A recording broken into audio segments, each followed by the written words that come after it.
This is Dr. Mariah White, host of Your Life Matters. Thanks for listening to the following broadcast on Public House Media.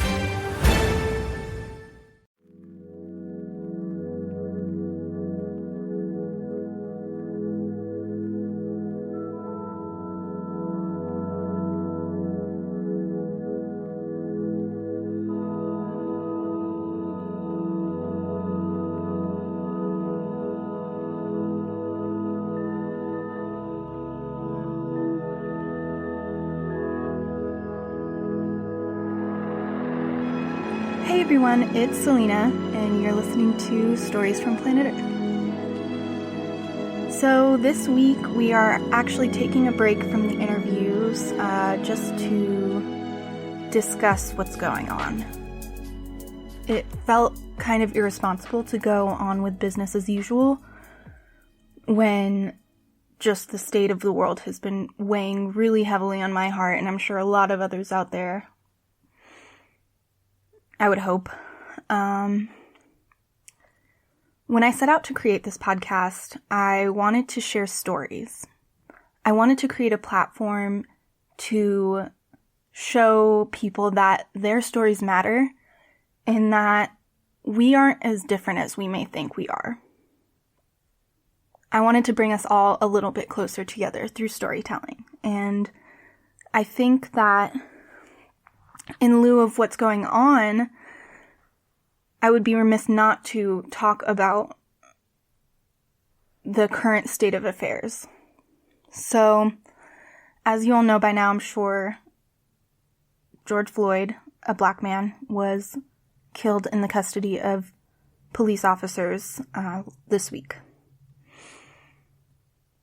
It's not the first time something like this has happened. In fact, we just saw another video come out not too long before that with Christian Cooper. He didn't die, thank goodness, but a woman was threatening to call the police on him, knowing quite well what she was doing. So I think at this point, if you're not upset, you're not paying attention. And I am upset. And I think that if you are a person who believes in human decency, you should be upset as well. But I am not here today to discuss my emotions. I am not black. I'm Puerto Rican, so I'm a person of color, but it's a little bit different than what a black person in America has to go through. So it's not my time to discuss my emotions, but I do want to talk about this, and I just want to do my part to, have this conversation with my podcast listeners, because it's important. So I can't really speak for the black community, but maybe I can help further that conversation that non-black people should be having amongst ourselves. So the first thing I just wanted to touch base on is privilege.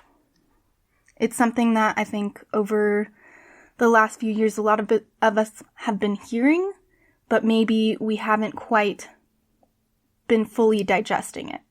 So what is privilege? By definition, it is a special right, advantage, or immunity granted or available only to a particular group or person. So I want to make clear that when I say privilege, I mean overarching privilege. Like, all of us at some capacity have privilege. So there is the privilege of being able-bodied. There is the privilege of being a man. There is a privilege, of course, of being white. And, even within the black community, there is privileges in the form of colorism. And again, I don't want to get too much into that because that's not really what I'm here to discuss or what I have the platform to discuss, really. But I just wanted to mention that because privilege is so complex. It's deeply embedded in a lot of what we do on a day-to-day basis, even if you don't really see it. So at this point in time, I think the privilege that we're hearing a lot about is white privilege. So what does that mean? It means that although it seems like the racist roots of this country are, worlds away from us, we are still, to this day, reaping the benefits of it if you're not Black, So those things that happened, slavery, segregation, all of those things we talk about as if they're in the past, we still see the legacy of that today. It's not something that's going to be easily erased. An example of that. Sure, slavery was abolished, but what happened to all of those people after they were freed? They had not a lot of options, and slavery kind of morphed into this indentured servitude. And I don't have all of the correct historical knowledge to talk about this in full, but it kind of transformed into a different way of exerting that power over this group of people. So, it may not seem like that is something we could possibly be seeing today, but the reality is that is something that is so deeply ingrained in a lot of what this country is that it's kind of hard to separate. So, again, I don't have all the knowledge on that. I really do encourage you to do some research in this and kind of understand that as much as it seems like we may be on equal footing these days, there are certain privileges at play that suppress some and bolster others. And I know a common argument here is, well, I've struggled. How could you say I'm privileged? I've struggled my whole entire life. Well, to that I say, of course, we all have our struggles in this life, and I think it's totally valid if you kind of don't understand at first because you've had a rough go of it as well. But I really like this finish line analogy. So imagine two people on two different start lines. They're about to run a race. There is a white man on one starting line and then a Black woman on another starting line. So there are a few hurdles in front of the white man. But in front of the Black woman, we see the hurdles of microaggressions. We see the hurdles of being told you're less than. We see the hurdles of potentially not getting a job because of the color of your skin. And these are all things that she has to hurdle that he does not. So even if they were born in the same neighborhood, if they were born in the same socioeconomic group, she still has to face that while he only has a few hurdles to jump. Not that that is not a difficult thing to do for this man, but just that she has that as well as other things to deal with. So yes, we all struggle, but some of us have advantages over others. And I want to acknowledge that even if you're a person of color, like me, we still have privilege if we are not Black. I have never once feared police officers. I've never had to sit down with my parents and have that conversation of what to do if you're pulled over. In fact, my parents were police officers at one point. So I come from such a different, set of privileges that I have never really feared my life for the way that I am.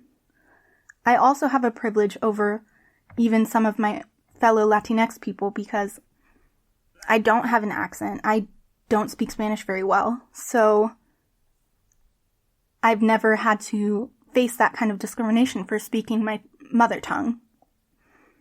I'm also a legal citizen. Puerto Ricans are considered citizens because Puerto Rico is a territory.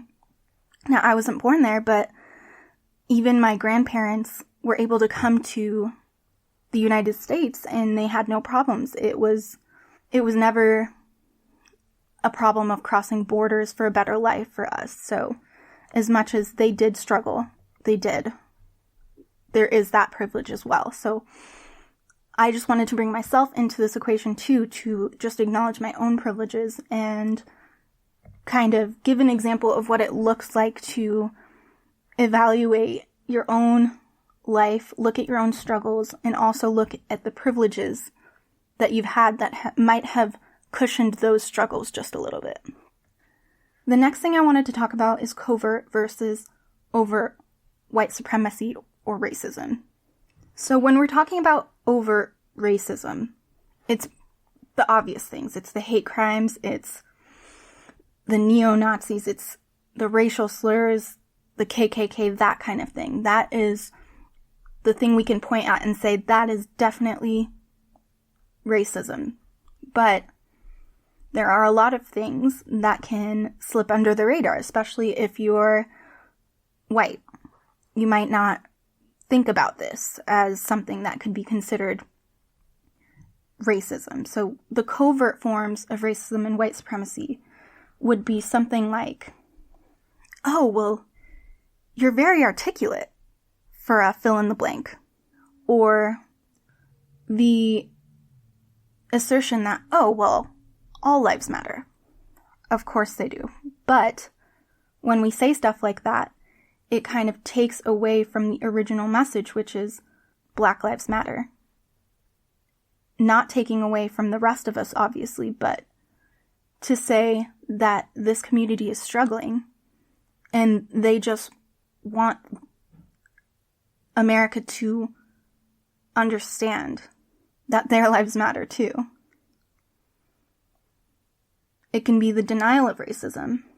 It can be the celebration of Columbus Day. These are the small things that people of color face that don't necessarily on their face seem harmful, but they're these microaggressions that can kind of chip away at the validity of the struggles and the reality of what it is to be a person of color in this country. So I just want to acknowledge that, because I think a lot of the time, if you aren't faced with these things, you might not really understand how harmful they can be. So I just implore everyone listening to just kind of look at that and pay attention to whenever you hear those kind of things. So maybe these are all things that you're aware of, or maybe it's something that you're starting to learn about, and now you're like thinking to yourself, how can I help? How can I use my privilege and my position in society to help this movement? The first thing I think that we should all do is listen. If you have the opportunity to sit with the people of color in your circle, I want you to just hear them out, ask them about their experiences. Don't demand that they talk about it, but if they're open to it, kind of see what they have experienced. If you don't have any people of color in your circle, I want you to evaluate why. Whenever we're having these discussions, I don't want you to dictate how a person should feel about their own oppression. You may say, well, oh, don't get so angry about it, or, well, why would you say something so harsh? But you have to understand that people have been struggling. Whenever you're struggling and you're feeling these pains, it's not up to anybody else to decide how you're going to feel about it. Do the hard work.